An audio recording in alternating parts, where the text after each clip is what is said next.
హరే కృష్ణ భక్తులందరికీ స్వాగతం. ఇవాళటి భగవద్గీత క్లాస్కి ప్రార్థనతో మొదలు పెడదాము. సో అందరూ కూడా నాతో పాటు ప్రార్థించండి దయచేసి. ఇంకా వీడియో ఆన్ చేసి క్లాస్ వినడానికి ప్రయత్నించండి ప్లీజ్. ఓం నమో భగవతే వాసుదేవాయ. ఓం నమో భగవతే వాసుదేవాయ. ఓం నమో భగవతే వాసుదేవాయ.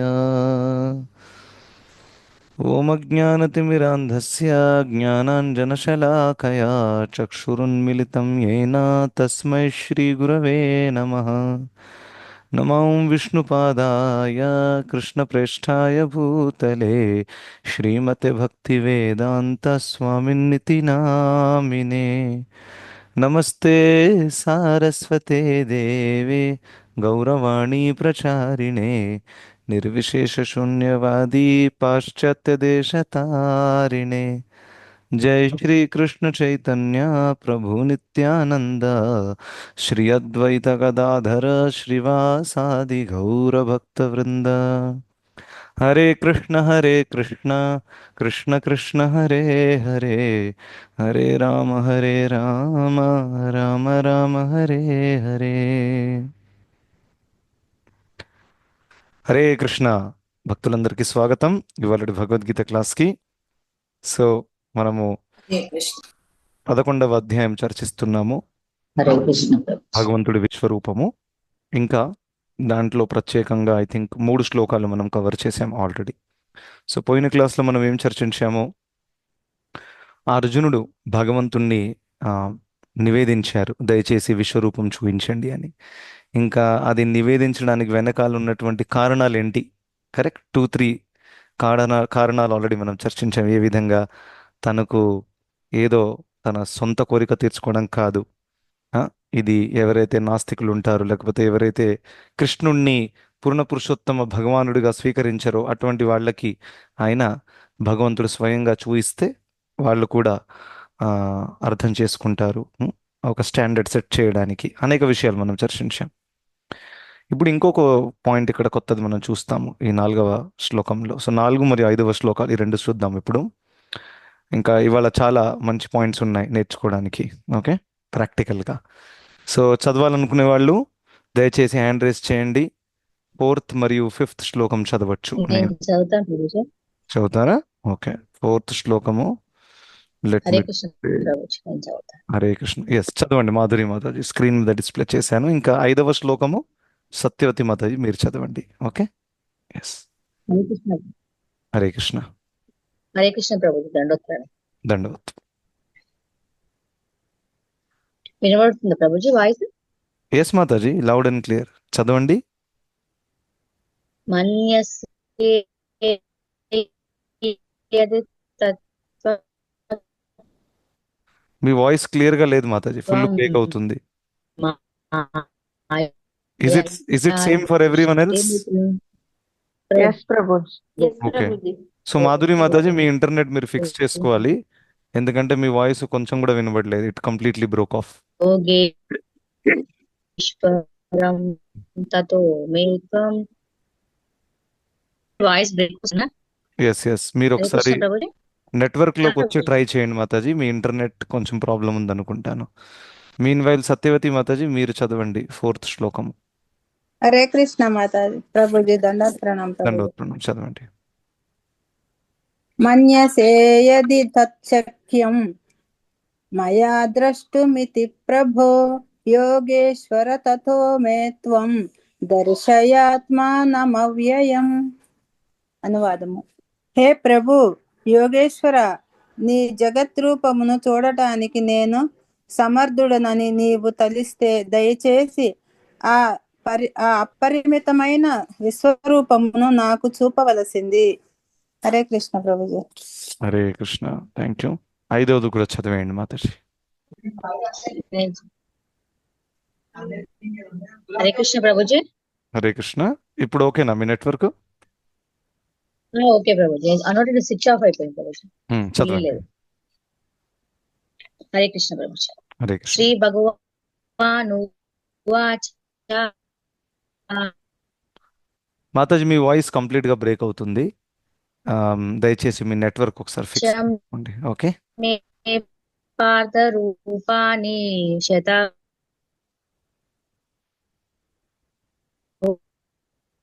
ఓకే, సత్యవతి మాతాజీ మీరు పదం చూడండి. సహస్రః శ్రీ నాకు ఓ అర్జున భగవానువాచ హరే కృష్ణ ప్రభు. పశ్య మే పార్థ రూపాణి శతశోత సహస్రశః నానా విధాని దివ్యాని నానావర్ణాకృతిని చ.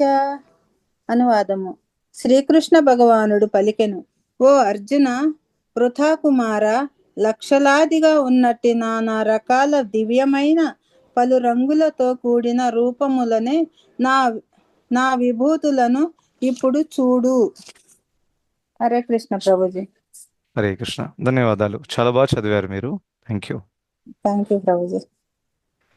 ఓకే, సో ఇవాళ 2 శ్లోకాలు చూద్దాం. సో 4వ శ్లోకంలో అర్జునుడు ఒక అద్భుతమైనటువంటి ఒక వినమ్రతని వ్యక్తం చేస్తున్నారు. అవునా?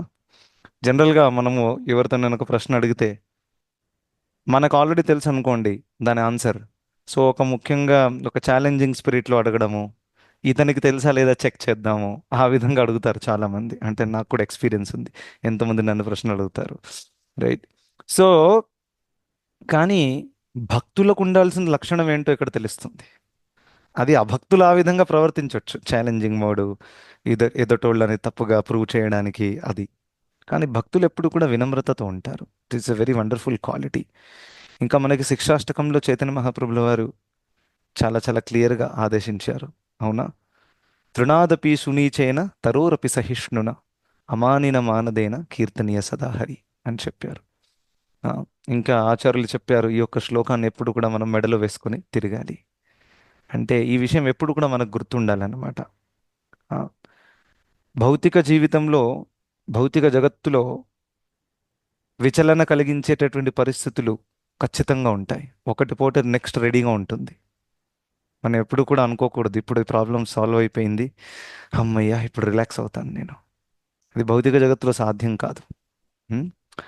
సో పదం పదం యద్ విపదాం నతేషాం, ఇదేదో నేను ఎక్కువ చేసి చెప్పట్లేదు, ఇది భాగవతంలో ఉంది. అవునా? పదం పదం అంటే ఏంటి? ప్రతి ఒక్క అడుగులో, ప్రతి ఒక్క అడుగులో డేంజర్ ఉంది ఇక్కడ. ఆ, సినిమాలలో మనం చూసేవాళ్ళం చిన్నప్పుడు. అదేంటి, ల్యాండ్ ల్యాండ్లో భూమి కింద బాంబులు పెడతారు చూడండి, కాలు పెట్టగానే పేలుతుంది. అలాంటి పరిస్థితి అన్నమాట. ఎక్కడ కాలు పెడితే ఏం పేలుతుందో తెలియదు మనకి. రైట్. సో ఆ విధంగా అనేక రకమైనటువంటి ప్రాబ్లమ్స్ ఇక్కడ ఉంటాయి. సో అందుకనే అవన్నింటినీ మనం ఓర్చుకోవాలి. ఇంకా వినమ్రతతో మనం భగవంతుడి శరణాగతి పొందాలి. అర్జునుడు ఆ వినమ్రతని వ్యక్తం చేశాడు ఇక్కడ. ఆయన డిమాండ్ చేయట్లేదు, మీరు ఇంత భగవంతుడు అని చెప్తున్నారు, 10వ అధ్యాయంలో ఇంత మాట్లాడారు మీరు, సరే చూపించండి, prove yourself Krishna, why don't you prove, అలా అనట్లేదు. తను రిక్వెస్ట్ చేశాడు, రిక్వెస్ట్ కూడా చేశాడు, దట్ ఈజ్ ఓకే. ఇంకా రిక్వెస్ట్ ఎలా తీర్చాలను అని కూడా రిక్వెస్ట్ ఎలా చెప్తున్నారు చూసారా మీరు. ఒకవేళ నాకు అర్థం చేసుకునే సామర్థ్యం ఉంది అని మీకు అనిపిస్తే అప్పుడు మీరు చెప్పండి అని చెప్తున్నారు. ఎంత అద్భుతమైనటువంటి వినమ్రత చూడండి ఇక్కడ. సో ఆ విధంగా ఇది చాలా చాలా పెద్ద విషయం, మనం నేర్చుకోవాలి. రైట్. ఎందుకంటే భగవంతుణ్ణి మనం డిమాండ్ చేయరాదు. భగవంతుడు మన ఆర్డర్ సప్లయర్ కాదు. అవునా? సినిమాలలో అలాగే జరుగుతుంది అనమాట. జీవితంలో ఎప్పుడు భగవంతుడిని ఆరాధించరు. ఎప్పుడైతే ఏదైనా ప్రాబ్లం వచ్చిందనుకో, ఇక టీవీలో మనం చూస్తాము ఈ విధంగా బ్యాక్గ్రౌండ్ సౌండ్ వస్తుంది, ఇంకా హీరోయిన్ గుడికి వెళ్ళిపోతుంది, ఇంకా అక్కడ గంట వాయిస్తుంది. అవునా? ఎందుకు ఎందుకు ఇలా జరిగింది, ఉన్నావా నువ్వు, ఆ విధంగా. సో ఆ విధంగా భగవంతుని డిమాండ్ చేయరాదు, ఫస్ట్ ఆఫ్ ఆల్. రెండవది, భగవంతుడి దర్శనం పొందాలి అనే యొక్క కోరిక ఏదైతే ఉందో, అది ఎప్పుడైతే మనకు అర్హత మనం పొందుతామో అప్పుడే అది తీరుతుంది. భగవంతుడు ఆర్డర్ సప్లయర్ కాదు. ఈ లోకంలో ఉండే ఒక పెద్ద వ్యక్తిని కలవడానికి చాలా పెద్ద అర్హత కావాలి. ఇప్పుడు నరేంద్ర మోదీ గారు ఉన్నారు, ఇప్పుడు నేను ఇక్కడ కూర్చుని ఆయన నాతో కలవాలి, ఇక్కడికి రావాలి, హైదరాబాద్కి నా ఇంటికి రావాలి, 1-on-1 మీటింగ్ పెట్టుకోవాలి. ఆ, అలా నేను పెద్ద పెద్ద మాటలు చెప్పొచ్చు, కానీ ఆయన రారు. చాలా సింపుల్. ఎందుకు రారండి? ఎందుకంటే నాకు ఆ అర్హత లేదు కాబట్టి. అవునా? అదే నేను తెలంగాణ చీఫ్ మినిస్టర్ని అనుకోండి, అప్పుడు అర్హత ఉంది కదా నాకు. అవునా? అప్పుడు నేను నరేంద్ర మోదీతో ఈజీగా కలవచ్చు, గంట కాదు 2 గంటలు మీటింగ్ పెట్టుకోవచ్చు. సో ఈ లోకంలో ఒక పెద్ద వ్యక్తిని కలవడానికి అర్హత కావాలి అని అంటే, అనంతకోటి బ్రహ్మాండాన్ని సృష్టించి ఆ, దాన్ని నడిపిస్తున్నటువంటి ఆ పెద్ద వ్యక్తిని కలవడానికి ఎంత అర్హత కావాలో ఆలోచించండి. కామన్ సెన్స్ ఇది. ఇంకా మనము, ఇంకా ప్రత్యేక అంటే మనం అంటే మనం భక్తులం ఆబ్వియస్, కానీ నాస్తికులు భగవంతుడు ఉంటే చూపించండి, కళ్ళ ముందు ఉంటే నేను నమ్ముతాను, ఈ విధంగా మూర్ఖుల్లాగా వాదిస్తూ ఉంటారు. ఇదే విధంగా అంటే నరేంద్ర మోదీ నన్ను వచ్చి కలవాలి, లేకపోతే నరేంద్ర మోదీ ఉన్నట్టు నేను నమ్మను. That is the illogical idea that they give, right? So భగవంతుడు ఉన్నారు, భగవంతుడి దర్శనం పొందాలంటే దానికి అర్హత కావాలి. భక్తుల ఇంట్రెస్టింగ్ పాయింట్ ఏంటో తెలుసా? భక్తులు ఎప్పుడు కూడా ఇలా అనుకోరు నాకు అర్హత ఉంది అని. ఇంకా ఆ భక్తులు ఎప్పుడు అనుకుంటారు నాకు అన్ని అర్హతలు ఉన్నాయి, కానీ భగవంతుడే రావట్లేదు. అవునా? అన్యాయం చేస్తున్నాడు భగవంతుడు, రైట్? సో భక్తులు ఎప్పుడు అనుకోరు. ఆ, శ్రీల ప్రభుపాదుల వారే ఎప్పుడు అనలేదు అలా, నాకు చాలా తెలుసు, నేను గొప్ప భక్తుడిని అని. ఆ, ఇంకా రివర్స్ చెప్పారు. మార్కీనే భాగవత్ ధర్మలో రాశారు, భక్తి నాహి వేదు నాహి అని చెప్పారు. నా పేరు భక్తి వేదాంత అని పెట్టారు, కానీ నా దగ్గర భక్తి లేదు, వేద అంటే జ్ఞానము లేదు. కానీ పేరు నామ ఖూబో బోరో, పేరు మాత్రం పెద్దది పెట్టారు, భక్తి వేదాంత అని ఆయన ఆ వినమ్రతను వ్యక్తం చేస్తున్నారు. ఒకసారి ఆలోచించండి. ఆ, ఇదే విషయం చైతన్య మహాప్రభుల వారు కూడా మనకు నేర్పారు, ఏ విధంగా భక్తులు వినమ్ర భావంలో ఉండాలి అని. చైతన్య మహాప్రభుల వారు కూడా ఈ విధంగా నగర సంకీర్తనలో పాల్గొంటుంటే ప్రకాశానంద సరస్వతి వచ్చారు. ఆయన ఏంటి మూర్ఖుడిలాగా నువ్వు డాన్స్ చేస్తున్నావు, హరే కృష్ణ హరే కృష్ణ అని. వేదాలు చదువు, పాండిత్యం పొందు, నువ్వు సన్యాసివి, ఇలా పబ్లిక్లో డాన్స్ చేయడం బాగోదు, ఆ, నువ్వు వేదాలు చదవాలని చెప్తే ఆయన ఏం చెప్పారు? మా గురువుగారు నాకేం చెప్పారంటే, నేను ఒక గొప్ప మూర్ఖుడిని, వేదాలు చదివే అర్హత లేదు నాకు, అందుకే నీ హరే కృష్ణ మహామంత్రం నాకు ఇచ్చారు చేతిలోకి, నువ్వు ఇది రోజంతా జపిస్తుండని చెప్పారు. చూడండి ఇది వినమ్రత. ప్రకాశానంద సరస్వతికి ఇమ్మీడియట్గా డౌట్ వచ్చింది, అరే అది సాధ్యం కాదే. ఈ చైతన్య మహాప్రభు చిన్నప్పుడు నిమై పండిత్గా ఉన్నప్పుడు మంచి మంచి స్కాలర్లను ఓడించాడు, కేశవ్ కాశ్మీరీని ఓడించాడు. ఈయన మూర్ఖుడు అని చెప్తున్నాడు, అది సాధ్యము కాదు, ఖచ్చితంగా మూర్ఖుడు కాదు. మరి ఇలా అన్నాడంటే దీని వెనకాల ఒక కారణం ఉంది.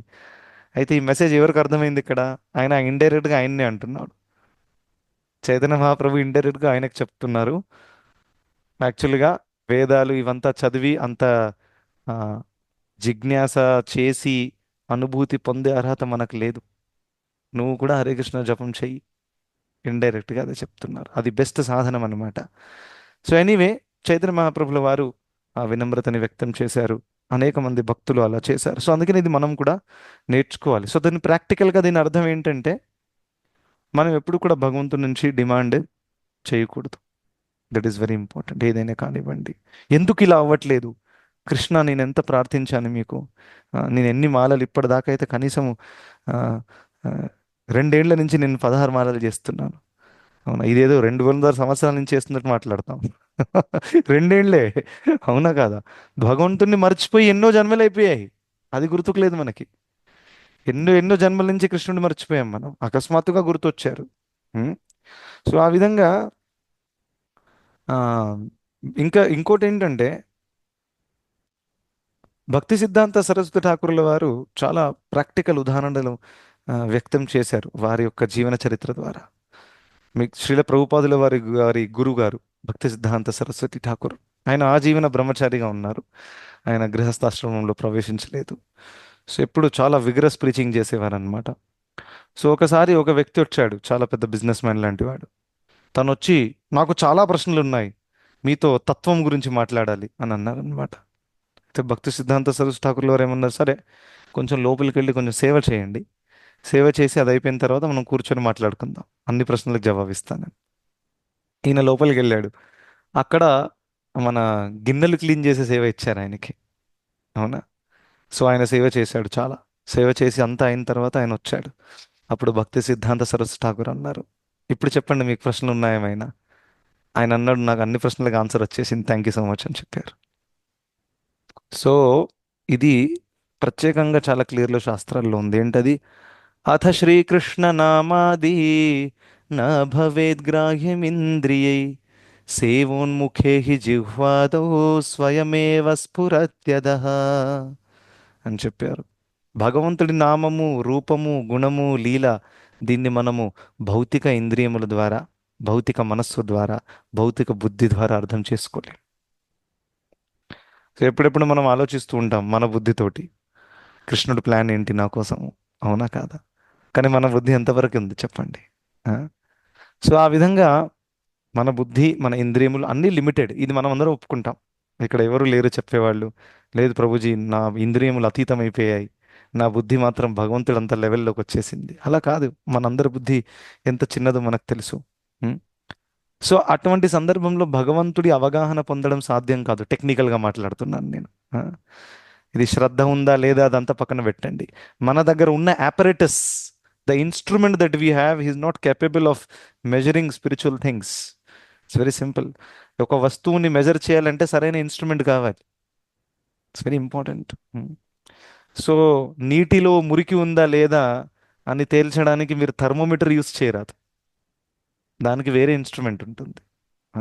ఇంకా థర్మోమీటర్ పనిచేసేది వేరే ఇన్స్ట్రుమెంట్, వేరే కారణం కోసం. అవునా? టెంపరేచర్ మెజర్ చేయడం కోసం, బాడీ టెంపరేచర్. సో ఆ విధంగా భగవంతుణ్ణి అర్థం చేసుకోవాలంటే దానికి వేరే ఇన్స్ట్రుమెంట్ కావాలి. అదేంటి? ఆధ్యాత్మిక ఇంద్రియాలు కావాలి, శుద్ధమైనటువంటి ఇంద్రియాలు కావాలి. ఇది చాలా ఇంపార్టెంట్. సో నాస్తికులు ఎవరైతే ఉన్నారో, ఎవరైతే దేవుణ్ణి నమ్మరు, అటువంటి వాళ్ళకి ఈ ఇన్ఫర్మేషన్ ఫస్ట్ ఇవ్వాలి మనం. రైట్? ఫస్ట్ మీరు అర్హత తయారు చేసుకోండి, తర్వాత మీరు అడగండి. రైట్? సో అందుకే నేను ఈ శ్లోకం చెప్పాను, దీని మీద ఆధారంగానే చెప్తున్నాను. అథ శ్రీకృష్ణ నామాది, శ్రీకృష్ణ నామ ఆది అంటే నామ రూప గుణలీల ఇవన్నీ కూడా నా గ్రాహ్యం ఇంద్రియై, ఈ ఇంద్రియముల ద్వారా మనము గ్రహించలేము. మరి ఎలా గ్రహిస్తామండి? సేవోన్ముఖే జిహ్వాదో, సేవ ద్వారా. శ్రీ భక్తి సిద్ధాంత సూరి ఠాకూర్ ఎగ్జామ్లో ఏం జరిగింది? ఫస్ట్ సేవ చేయించారు. మీరు సేవ చేయండి ఫస్ట్. సేవ చేస్తే అన్ని జ్ఞానం అంతా కూడా రియలైజేషన్ వచ్చేస్తుంది. రైట్? సో ఆ విధంగా మనం కూడా మన ఫోకస్ దేని మీద ఉండాలంటే, భగవంతుడు ఇది నాకు ఇది తీరుస్తున్నారా, భగవంతుడు ఎందుకు స్పందించట్లేదు, నన్ను ఎందుకు ఈ పరిస్థితిలో ఉంచారు, దానికంటే బెటర్ ఏంటో తెలుసా? నేను ఏ పరిస్థితిలో ఉన్నా కానీ కృష్ణుడికి ఈ సందర్భంలో నేను ఎలా సంతృప్తిపరచాలి, ఏం సేవ చేస్తే ఆయనకు ఆనందం కలుగుతుంది, ఈ డైరెక్షన్లో ఆలోచించవచ్చు కదా. It's not easy. ఓకే? ఎందుకంటే కింద మంట రగులుతూ ఉంటే మనకు అనిపిస్తుంది ఫస్ట్ ఈ ప్రాబ్లం నుంచి బయటకు వచ్చేస్తే అప్పుడు సేవ చేస్తాం. కృష్ణ నేను జీవితాంతం సేవ చేస్తాను, మీకు నా ప్రాణమే ఇచ్చేస్తాను, కానీ నన్ను ఈ ప్రాబ్లం నుంచి బయటికి తీయండి. అందుకనే ఇట్ ఈస్ వెరీ ఇంపార్టెంట్. ఇది శుద్ధ భక్తి కాదు. అందుకనే శుద్ధ భక్తికి రెండు లక్షణాలు ఉన్నాయి: అహైతుకి, అప్రతిహత. ఇది గుర్తుపెట్టుకోండి. అహైతుకి అంటే ఎటువంటి హేతు లేదు, ఎటువంటి భౌతిక హేతు లేదు చేయడానికి వెనకాల. ఇక్కడి నుంచి నన్ను తీసేయండి, అక్కడి నుంచి తీసేయండి. ఇప్పుడు ధ్రువ మహారాజు స్టార్టింగ్లో తను చేశాడు, అవునా, చాలా తీవ్రమైన తపస్సు చేశాడు, భగవంతుడిని పొందాడు కూడా. అరే 6 నెలలలో భగవంతుడి దర్శనం దక్కింది ఆయనకి. ఎంత గొప్ప తపస్వి తను. కానీ తను ఒక హేతువుతో చేశాడు, అవునా? ఏంటా హేతువు? అరే నాకు ఇంట్లో ఇన్సల్ట్ జరిగింది, మా తాతగారి కంటే గొప్ప రాజ్యం నేను సంపాదించి అప్పుడు వెళ్తాను, వాళ్ళ మొహం ఎలా అయిపోతుందో చూడండి. ప్రతీకారం తెచ్చుకునే భావంతో వెళ్ళాడు, అవునా?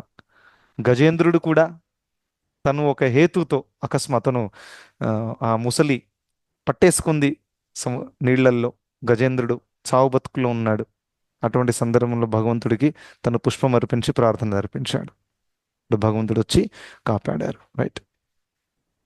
కానీ ఇది ఉన్నతమైన స్టాండర్డ్ కాదు. రైట్?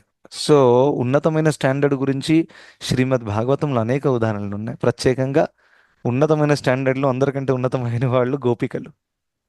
అవునా? సో గోపికలు ఎలా ఉన్నారంటే, ఆ గోపికలలో కూడా ఉన్నతమైన గోపిక ఎవరు? ఎవరు చెప్తారు? రాధా. రాధారాణి ప్రభుజీ. రాధారాణి. సో గోపికలలో కూడా ఉన్నతమైన గోపిక రాధారాణి. ఆ రాధారాణి భావమే శిక్షాష్టకంలో లాస్ట్ శ్లోకంలో వ్యక్తమైంది. ఆశ్లిష్య వా పాదరతాం పినష్టు మాం అదర్శనాన్ మర్మహతాం కరోతు వా యథా తథా వా విదధాతు లంపటో మత్ప్రాణనాథస్తు సయేవ నా పరః అని చెప్తున్నారు. అక్కడ చూడండి భావం ఎంత బాగుంది. ఆశ్లిష్యవా పాదరతాం పినష్టుమా. కృష్ణ నువ్వు నన్ను ప్రేమతో అల్లుకుంటావో, లేకపోతే నన్ను నిర్లక్ష్యం చేసి నీ కాళ్ళ కింద నలిపేస్తావో, లేకపోతే నాకు దర్శనం ఇవ్వకుండా నాకు బాధ కలిగిస్తావో, నువ్వు ఏది చేసినా పర్వాలేదు, నీకు ఫుల్ రైట్స్ ఉన్నాయి. ఎందుకంటే నువ్వే నా ప్రాణనాథుడు కాబట్టి. సో అక్కడ చూడండి ఒక ఇంట్రెస్టింగ్, అదర్శనాన్ మర్మహతాం కరోతువా. నువ్వు దర్శనం ఇవ్వకపోయినా పర్వాలేదని చెప్తున్నారు అక్కడ. దర్శనం ఇవ్వండి అని డిమాండ్ చేయలేదు అక్కడ. అదర్శన, దర్శనం ఇవ్వకున్నా పర్వాలేదు, అది నీ కంప్లీట్, నువ్వు స్వరాట్ కదా, నువ్వు ఇండిపెండెంట్. నువ్వు ఏది తలుచుకుంటే అది చెయ్యి, కానీ ఒక్కటి మాత్రం గ్యారంటీ, నేను మాత్రం మిమ్మల్ని వదలను. ఎంత అద్భుతమైన విషయం ఇది, అవునా? నేను మాత్రం మిమ్మల్ని వదిలే ప్రసక్తి లేదు, ఏమైనా కానివ్వండి. అటువంటి భావం మనందరికీ ఉండాలండి. It is very important. జీవితంలో పరిస్థితులు మారుతూ ఉంటాయి. పరిస్థితుల ప్రభావంలో వచ్చేసి మనము మన భక్తిని కాంప్రమైజ్ చేయకూడదు ఎప్పుడు కూడా. పరిస్థితులు ఇవాళ ఉంటాయి, రేపు వెళ్ళిపోతాయి. జీవితం అంటేనే పదం పదం యద్ విపదాం న తేషాం అనిత్యం అసుఖం లోకం ఇమం ప్రాప్య భజస్వమా. ఇక్కడ ఏది స్టేబుల్గా ఉండదు, రైట్? సో ఇక్కడి యొక్క ఇన్స్టెబిలిటీ వల్ల మన భక్తిని అన్స్టేబుల్గా చేసుకోకూడదు. ఎందుకంటే మనతో పాటు శాశ్వతంగా ఉండేది మన భక్తి. మన హెల్త్, వెల్త్ ఏది మనతో పాటు శాశ్వతంగా ఉండదు. సో అఫ్ కోర్స్ దాన్ని మనం చక్కగా టేక్ కేర్ చేయాలి, దెర్ ఇస్ నో డౌట్. కానీ don't expect a cake walk in this material world. అది ఎప్పుడు సాధ్యం కాదు. ఇంకోటి మనకు అనిపిస్తుందరే వేరే వాళ్ళు నాకంటే ఎక్కువ ఆనందంగా ఉన్నారు. అది అది నిజం కాదు. ఎవరికి ఏమేమి ప్రాబ్లమ్స్ ఉన్నాయో మీకు తెలియదు. సో అందరూ అందరూ కూడా ఈ యొక్క దుఃఖాలయంలో వేగుతున్నారనమాట. సో అందుకని ఇట్ ఈస్ బెస్ట్ దాట్ మన కాన్సెప్ట్ ఏముండాలి, రాధారాణి భావాన్ని ఎంచుకోవాలి మనం. వెరీ హై, అది న్యాచురల్గా వయసు రాకపోవచ్చు, కానీ కనీసం ప్రాక్టీస్ లెవెల్లో ట్రై చేయండి. ఏంటది, నాకేమవుతుందో పర్వాలేదు కృష్ణ, దట్స్ ఫైన్. కానీ మీకు నేనేం చేస్తే ఎప్పుడు సంతృప్తి కలుగుతుందో అది చేయండి. నేను మాత్రం మిమ్మల్ని వదలను. ఈ ప్రైజ్ ఎవరైతే పే చేస్తారో భగవంతుడు అటువంటి వాళ్ళకి అమ్మబడిపోతాడు అనమాట. ఎంత గొప్ప విషయం. ఇప్పుడే నేను ఒక ఎక్స్ట్రీమ్ చెప్పాను. ఒక ఎక్స్ట్రీమ్ ఏం చెప్పాను? భగవంతుడి దర్శనం అంత సాధ్యం కాదు, ఆయన చాలా గొప్ప వ్యక్తి, నరేంద్ర మోదీని కలవాలంటే నా అర్హత కావాలి, ఆయన్ని కలవాలంటే అని చెప్పాను. అది ఒక ఎక్స్ట్రీమ్ మాత్రమే.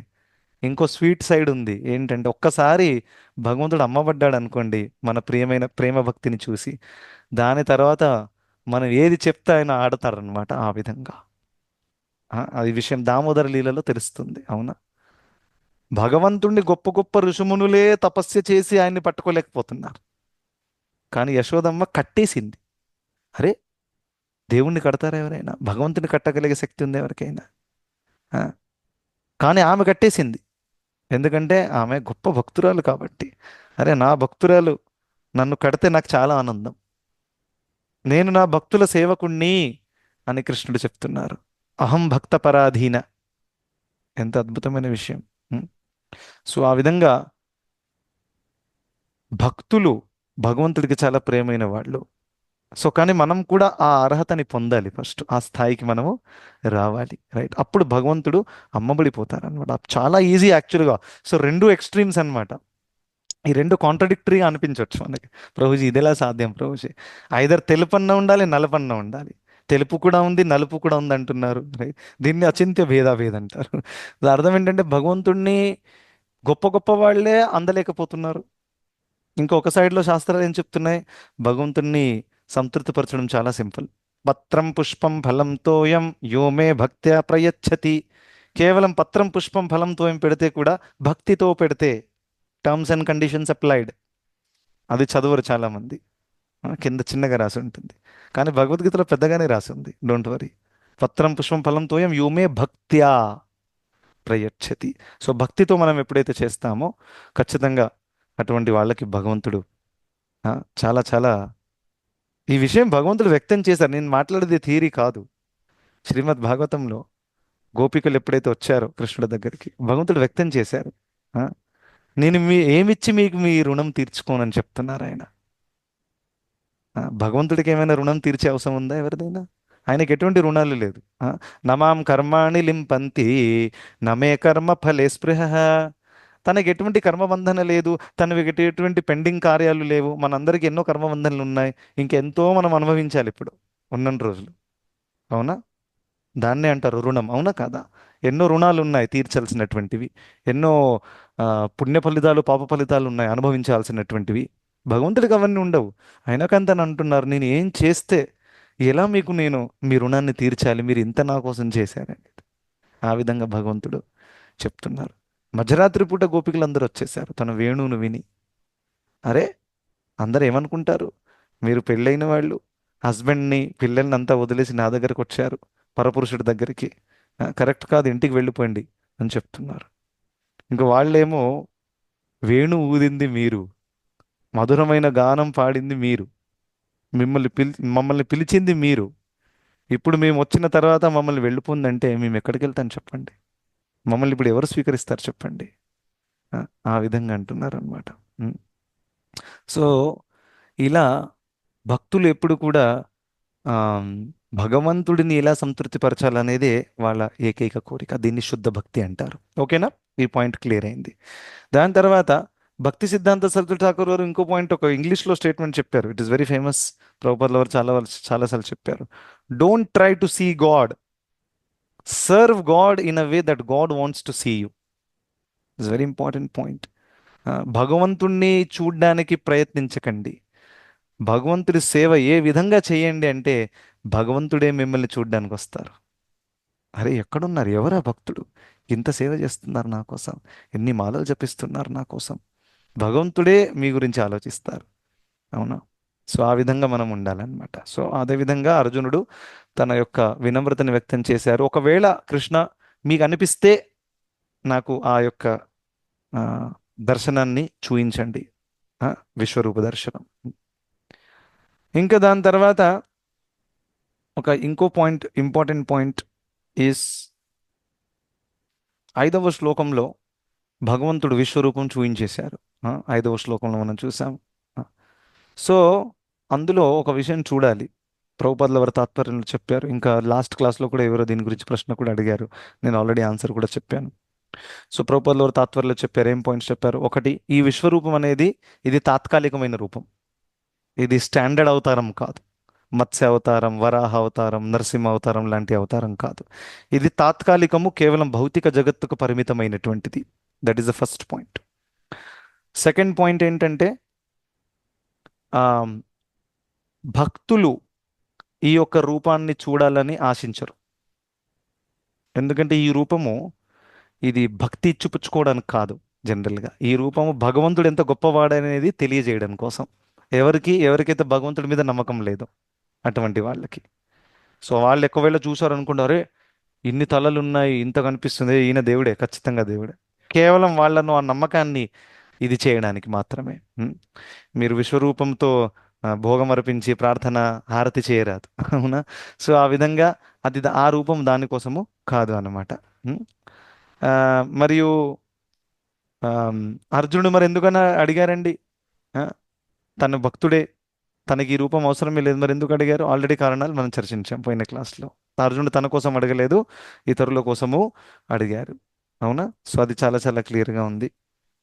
ఇంకా భక్తులు ఎప్పుడు కూడా ఆ, భగవంతుడి సేవ కోరుకుంటారనే విషయం నేను ఆల్రెడీ చెప్పాను. వృత్రాసురుడి యొక్క కథలో కూడా మనం చూస్తాము.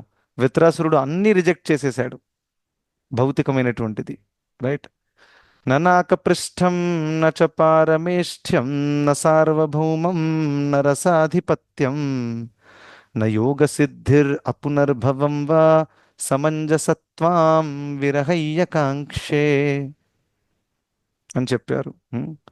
అహం హరే తవ పాదైకమూలా దాసాను దాసో భవితాస్మి భూయః మన స్మరతా సుపతేర్గుణాంస్తే గృణీతవా కర్మ కరోతు కాయః అని చెప్తున్నారు. తను ఏం కోరుకుంటున్నాడు తెలుసా?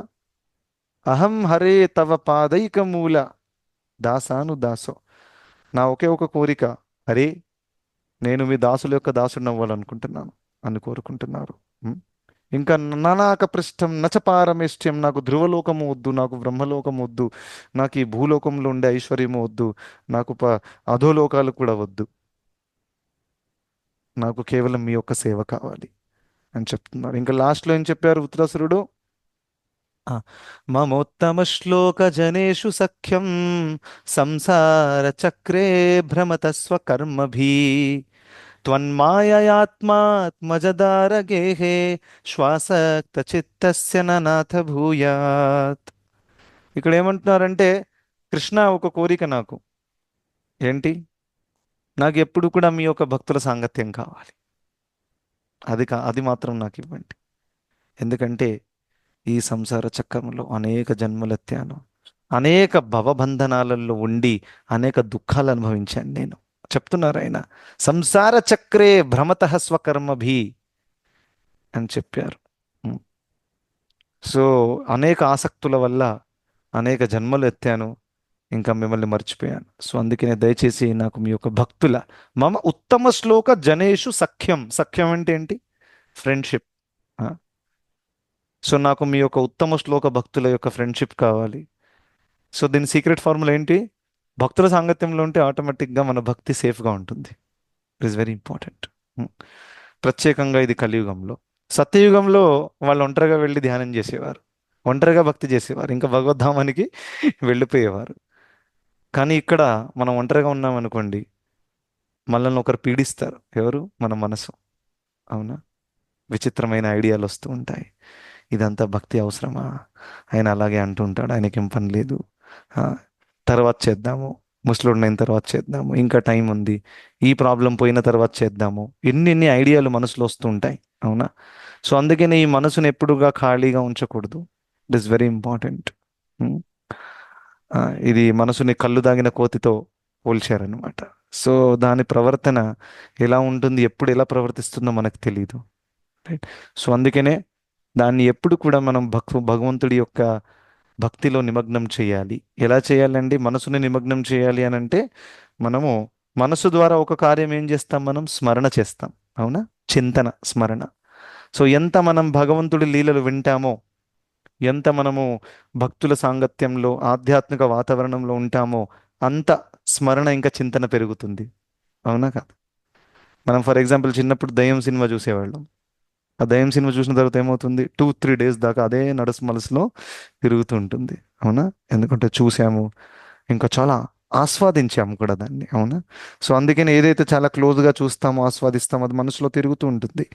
సో అదేవిధంగా భగవంతుడి కథ, లీల, ఉపదేశము, ఇదంతా కూడా మనం చాలా క్లోజ్గా, కేర్ఫుల్గా చేసామనుకోండి, అదే మన మనసులో తిరుగుతుంటుంది.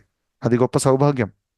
ఒకవేళ మనకెప్పుడు భగవంతుడితో సంబంధించినటువంటి ఆలోచనలు వస్తున్నాయి అనుకోండి, రైట్? సో ఆ విధంగా మనసు నిమగ్నం అవుతుంది, శుద్ధం అవుతుంది. సో అది ఈ 2 శ్లోకాలలో మనం చూసాము. మొట్టమొదటి దాంట్లో అర్జునుడి యొక్క వినమ్రత, వినమ్రత ఎందుకు చాలా ఇంపార్టెంట్ అనేది మనం చర్చించాము. భక్తులు ఎప్పుడు కూడా వినమ్రతతో ఉంటారు. ఆ? భక్తులు డిమాండ్ చేయరు ఏది కూడా. ఇంకా కృష్ణుడు ఏదైతే ప్లాన్ ఉందో అది వాళ్ళు స్వీకరిస్తారు.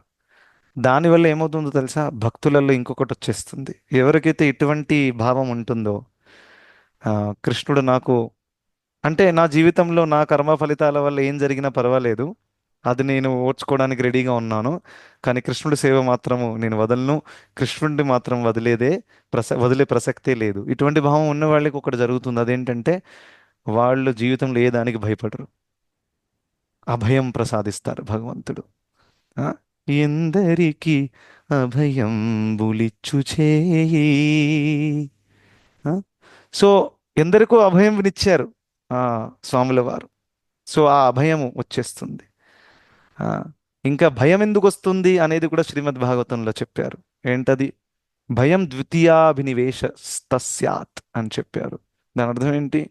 ఎప్పుడైతే మనము నేను ఈ శరీరము, నేను ఈ శరీరంతో కూడినటువంటిది అనే యొక్క ఐడెంటిటీలో మనం ఉంటామో, ఎప్పుడైతే మనం ఆత్మ అనే విషయాన్ని మర్చిపోతామో, ఎప్పుడైతే నేను ఆత్మని, నేను భగవంతుడి అంశముని అనే విషయాన్ని మర్చిపోతామో, అప్పుడు ఒక వ్యక్తి భయభీతుడైపోతాడు. తన దగ్గర డబ్బు ఉన్నా, హోదా ఉన్నా, ఏది ఉన్నా కానీ తన భయానికి మాత్రం ఫ్రీ అవ్వడతాడు. కానీ ఎప్పుడైతే మనకు తెలిసిపోతుందారే అసలు ఏంటి అసలు, ఇక్కడ ఏది నాది, ఏం తీసుకొచ్చాను, ఏం తీసుకెళ్తాను, ఈ శరీరం కూడా నాది కాదు, నేను శరీరం అంటే శరీరం డ్రెస్ లాంటిది. అవునా? దీన్ని వేసుకున్నాను ప్రస్తుతం, అది కూడా ప్రకృతి ఇచ్చింది నాకు. మనం తయారు చేసుకున్నామా శరీరం? లేదు. ఏది నాది కాదు, దేని గురించి నేను భయపడుతున్నాను అసలు? ఆ? సో నేను కేవలం ఆత్మని, భగవంతుడి అంశముని. ఆయన సేవ చేయాలి, ఇంకా భౌతికంగా ఉన్నటువంటి బాధ్యతను చక్కగా తీర్చాలి. కేవలం అంతే. చాలా సింపుల్ అన్నమాట డివోటీస్కి లైఫ్ అంటే. ఇది చెప్పడానికి సింపుల్గా ఉంది, డోంట్ మైండ్. ప్రాక్టికల్గా అంత ఈజీ కాదు. ఓకే. సో కనీసం మనకు ఐడియా ఉండాలి. Actually life is very simple ఎప్పుడైతే మనం భగవంతుడి ఆశ్రయాన్ని తీసుకుంటామో. Life becomes complicated when we forget Krishna. చాలా సింపుల్.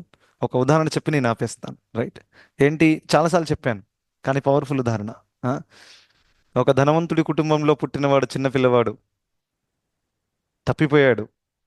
ఇక తన తల్లి ఎవరో తెలియదు. రోడ్డు మీద భిక్షం అడుగుతూ బ్రతుకుతున్నాడు తను. చాలామంది కలిశారు. కొంతమంది అన్నారు, ఈయనకి నేను ఫీజు స్పాన్సర్ చేస్తాను, ఈయనకి నేను తిండి స్పాన్సర్ చేస్తాను, ఇవన్నీకి నేను బట్టలు ఫ్రీగా ఇస్తాను. ఉం. ఇంకో వ్యక్తి వచ్చి అన్నాడు, ఈయన ఎవరో నాకు తెలుసు, ఈయనని వాళ్ళ తల్లిదండ్రుల దగ్గర తీసుకెళ్తాను. అన్నిట్లలో, అందరూ చేసే మేలులో అందరికంటే పెద్ద మేలు ఏంటి చెప్పండి మీరు? ఎవరు చెప్తారు? ఆయన తీసుకెళ్తాను ప్రభుజీ. తల్లిదండ్రుల దగ్గర తీసుకెళ్ళడమే. దగ్గర వదలడం. అవునా? తీసుకెళ్ళాలి ప్రభుజీ. ఎస్. కరెక్టా కదా? సో తల్లిదండ్రుల దగ్గర ఎక్కడైతే తను వెళ్ళిపోతాడో తనకి ఈ ఫీజు, డబ్బు, డ్రెస్సు, తిండి అన్నీ దొరికేస్తాయి. అవునా కదా? ఇంకా దానితో పాటు మనశ్శాంతి కూడా దక్కుతుంది. ఎందుకంటే తల్లిదండ్రులతో తనకు ఒక న్యాచురల్ సంబంధం ఉంది కాబట్టి. ఆ గ్యాప్ని ఎవరు తీర్చరాదు. ఒప్పుకుంటారా? తనని వేరే వేరే వాళ్ళు దత్త తీసుకున్నా కానీ ఆ దత్త తీసుకున్న తర్వాత ఆయనకి డబ్బు రావచ్చు, తిండి రావచ్చు, పిల్లోడికి స్కూల్ కూడా పంపించవచ్చు, కానీ మనశ్శాంతి ఎప్పుడు కూడా రాదు. ఎప్పుడు కూడా తన తల్లిదండ్రుల గురించి ఆలోచిస్తాడు తను. మా అమ్మ ఎక్కడుంది, మా నాన్న ఎక్కడున్నాడు. రైట్? అదేవిధంగా ఆర్టిఫిషియల్గా మనం ఎంత చేసినా కానీ ఇక్కడ ఆనందము రాదు. సో అందుకనే బెస్ట్ ఏంటి, మనము మన శాశ్వతమైన తల్లి తండ్రి అంతా కూడా భగవంతుడే ఆ, అనే విషయాన్ని ఎప్పుడైతే మనం తెలుసుకుంటామో అప్పుడు మనం చూస్తాం అద్భుతమైనటువంటి ఒక అభయ స్థాయికి మనం చేరిపోతాం. ఆ పిల్లోడు నేను చెప్పినట్టు ఆయనకి వేరే వాళ్ళు ఫుడ్ ఇచ్చిన, డ్రెస్ ఇచ్చిన భయం మాత్రం ఎప్పుడూ ఉంటుంది తన మనసులో. అవును, భయం పోదు. ఆ, కానీ ఎప్పుడైతే తల్లిదండ్రుల దగ్గరకు మళ్ళీ ఏకమైపోతాడో అకస్మాత్తుగా అభయం వచ్చేస్తుంది వాడికి. అవునా? ఎంత అభయం వచ్చేస్తుందంటే తనకేం టెన్షన్ ఉండదు జీవితంలో, ఇంకా హాయిగా రిలాక్స్డ్గా ఉంటాడు. అదేవిధంగా ఎవరైతే ఈ విషయం తెలుసుకున్నారో యాక్చువల్గా నేను భగవంతుడి అంశమని, ఎందుకో ఇక్కడ చిక్కిపోయాను, తెలియదు ఎందుకో. ఓకే. ఆ, కానీ ఇక్కడికి వచ్చేసాను. మళ్ళీ నా సంబంధాన్ని పునర్స్థాపించాలి, అది నా ముఖ్యమైన లక్ష్యము. దాని మీద ఫోకస్ ఎవరైతే చేస్తారో వాళ్ళు ఈ లోకంలో వచ్చేటటువంటి ఒడిదుడుకుల నుంచి పూర్తిగా అతీతులైపోతారు. వాళ్ళు ఏం భయపడరు. ఇంకా ఎంత పెద్ద ప్రాబ్లం వచ్చినా వాళ్ళు భయపడరు. And they are ready, mentally ప్రిపేర్డ్గా ఉన్నారు. రైట్? మహా అయితే ఏమవుతుంది, శరీరం పోతుంది అంతే. దానికంటే ఎక్కువేం కాదు. మహా అయితే శరీరం పోతుంది, అది ఎలాగో ఒకరోజు పోతుంది. అవునా? ఆల్రెడీ రోగాలు వచ్చేస్తున్నాయి, మెల్లిమెల్లిగా దగ్గర పడిపోతున్నాం. సో అందులోనే ఉన్న సమయంలోనే నాకు కృష్ణుడితో సంబంధాన్ని పునర్స్థాపించి ప్రేమని పెంపొందించుకొని నేను ఆ, కృష్ణుడి యొక్క సేవకుడిలాగా, దాసుడిలాగా మళ్ళీ మారిపోవాలి. అవునా? సో ఆ విధంగా ఫోకస్ ఉంటే then everything becomes very simple లైఫ్లో. Otherwise everything becomes very complicated. ఇది చిన్న విషయము, ఇంకా చెప్పడానికి చాలా ఈజీ. ఇక్కడ నేను కూర్చొని చెప్పడం చాలా ఈజీ. పరిస్థితి వచ్చినప్పుడు ఆ సందర్భంలో దీన్ని అప్లై చేయడం చాలా చాలా డిఫికల్ట్. కానీ ఈ విషయం మనం ఎప్పుడు మర్చిపోకూడదు. అందుకనే దీని మీద కొంచెం స్ట్రెస్ చేసి చెప్పాను. Okay. Thank you so much అందరికీ. హరే కృష్ణ. సో ఒక ప్రశ్న ఏదైనా ఉంటే తీసుకోవచ్చు. హరే కృష్ణ గురూజీ. హరే కృష్ణ. చెప్పండి మాతాజీ. క్లాస్ కి కాకుండా మీరు మొన్న పోస్ట్ చేసిన అన్నమాచార్య కీర్తన చాలా అంటే చాలా బాగుంది. నిజంగానే మీరు చెప్పినట్టుగా ఇంతవరకు నేను వినలేదు కూడా, అది వినలేదు, మామూలుగా కూడా చూడలేదు నేను. నాకు మాత్రం ఆ కీర్తన చాలా నచ్చింది. అలాగే మీరు మాకు ఇంకో కీర్తన కూడా పరిచయం చేస్తారని చెప్పారు మీరు. Okay okay okay, right, correct. అదే ఆ కీర్తన మాత్రం చాలా బాగుందండి. సరే, థ్యాంక్ యూ. అలాగే సరే, ఇంకో కీర్తన if you are interested we oh, will do tomorrow. ఇప్పుడు ఓకే సమయం అయిపోయింది, ఇప్పుడు ఇంకా టైం ఓకే పడుతుంది. మనం ఆ కీర్తన చేస్తే విల్ డూ టుమారో. ఓకే, నాకు గుర్తు చేయండి మీరు. ఓకే. ధన్యవాదాలండి. Thank you. హరే కృష్ణ. హరే కృష్ణ ప్రభుజీ. హరే కృష్ణ. చెప్పండి మాతాజీ. హరే కృష్ణ. చెప్పండి జ్యోతి మాతాజీ. ఏం లేదు ప్రభుజీ, ఊరికే హరే కృష్ణ ప్రభుజీ చెప్పా అంతే. ఓకే, ఊరికే చెప్పారా? సరే. ఎవరికి ఏమైనా ప్రశ్నలు ఉన్నాయా? ప్రశ్నలు ఉంటే అడగొచ్చు. హరే కృష్ణ హరే ప్రభుజీ. కృష్ణ ప్రభుజీ. ఓకే, సుబ్బారావు గారు, లెట్స్ టేక్ హిస్ క్వశ్చన్. చెప్పండి ప్రభు. యాక్చువల్ గా జనవరి నుంచి నేను మాల చేస్తాను కదా, ఆ రోజు నుంచి కూడా మీరు ఏదైతే చెప్పారో, ఇప్పుడు మనం ఇహలోకంలో ఇప్పుడు బతికున్నా గానీ చనిపోయినా గానీ ఎలా అయినా హరినామ కీర్తన చేసేది కదా, తేడా ఏముంది మనకి? ఓన్లీ భౌతిక శరీరం ఉంది అంటే తేడా కదా. ఎస్. ఈ ఫీలింగ్ నాకు జనవరి 5th నాడు వచ్చేసింది ప్రభు. ఎవరి క్లాసులు వినలేదు, ఏమి చేయలేదు, కాసేపు భౌతిక చదివాను, నాకు ఆ రోజే ఆ ఫీలింగ్ వచ్చేసింది. వెరీ అంటే నైస్, తేడా ఏం లేదు. గుడ్. చాలా 5 మంచి. రోజుల్లో భౌతిక చదివాను ప్రభుజీ. 5 days లో చదివేశాను నేను కూర్చొని, ఒక 5 రోజులు కూర్చొని. ఓకే, ఇది ప్రభుపాదుల వారు భగవద్గీత చదివారు మీరు, రైట్? అవును ప్రభుజీ, ఇదే భగవద్గీత యాజ్ ఇట్ ఈస్. అద్భుతం. Very as good. It is. So ఈ విధంగా భగవద్గీత హరే కృష్ణ. ఎంతో మంది జీవితాలను మార్చింది. సో మీ జీవితం కూడా టర్న్ అయిపోయింది. Very good. Thank you. Nice. So Subbarao గారు రీసెంట్ గానే జాయిన్ అయ్యారు. ఐ థింక్ మందిరంలో అక్కడ పరిచయం అయ్యారు. So he graduated from IIT Madras and he is in a very big post in Hindustan aeronautics limited. అక్కడ పనిచేస్తారు, గవర్నమెంట్ జాబ్, బాలానగర్లో ఉంటారు. వెరీ ఇంటెలెక్చువల్ పర్సన్, చాలా అకంప్లిష్ అయ్యారు. కానీ నాకు ఫోన్లో చెప్పారు, ఎంత అకంప్లిష్ అయినా అది వేస్ట్ ఒకవేళ నేను కృష్ణుడి ఆశ్రయం తీసుకోకపోతే. చాలా అద్భుతంగా చెప్పారు. సో జనరల్గా సక్సెస్ లేని వాళ్ళు ఇలా చెప్పడం ఈజీ. మీ దగ్గర అంతా సక్సెస్ ఉంది, బట్ మీరు మంచిగా రియలైజ్ చేశారు అదంతా ఒకవేళ కృష్ణుడితో డిస్కనెక్ట్ అయిపోతే అది వేస్ట్, దాన్ని కృష్ణుడితో కనెక్ట్ చేస్తే అది పర్ఫెక్ట్.